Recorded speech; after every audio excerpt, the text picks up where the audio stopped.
When I said that Christ does not require for us to follow him, here's what I meant. First, let's acknowledge what Christ means. Christ means anointed one. So there's many layers to that anointed one, but overall what I'm referring to in this video is that Christ is mastery. Not everyone is going to be able to obtain that level of mastery. The scripture that you're quoting from, he was talking to his disciples.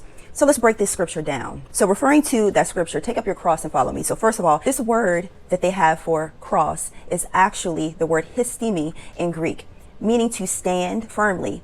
Better yet, in this context, to understand, to be able to take our current level of understanding and pair it with Christ. If you back up a couple scriptures, then you see that he is talking to not just the 12 disciples with this phrase, but as well, he's talking directly to Peter.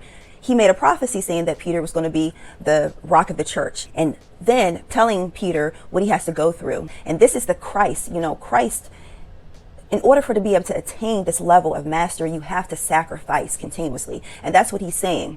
But Peter is like, no. And he's like, get behind me, adversary, because he knows in order for him to ascend, to resurrect, to awaken, he has to die in the flesh. And that's what has to happen in order to obtain this level of mastery. But this is not for everyone. That's why he's talking to Peter, the rock of the church, and the 12 disciples. And in this scripture, actually in the Greek, it does not say disciples. It says students.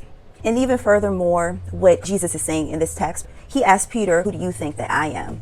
And he just regurgitates whatever, Jesus has been saying to him. But Jesus understands that he does not have that conviction in his heart. So that's the reason why he also says this. You have to take up your understanding and deliver it unto the Christ mind.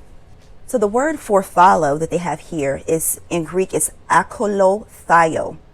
And that means to accompany or join in. So it's like a relationship, like you're joining in. It's a merging process of becoming one. Joining in a relationship with the Christ mind. You're coming under that tutelage. So when I say Jesus did not say to follow, I'm referring to, he did not say that for everybody. That's not a requirement for everybody. He was talking to the 12 disciples that already had committed their lives unto him to be direct followers. This path is not for everyone. Now, Christ for the masses is a template on how to love one another and how to treat one another.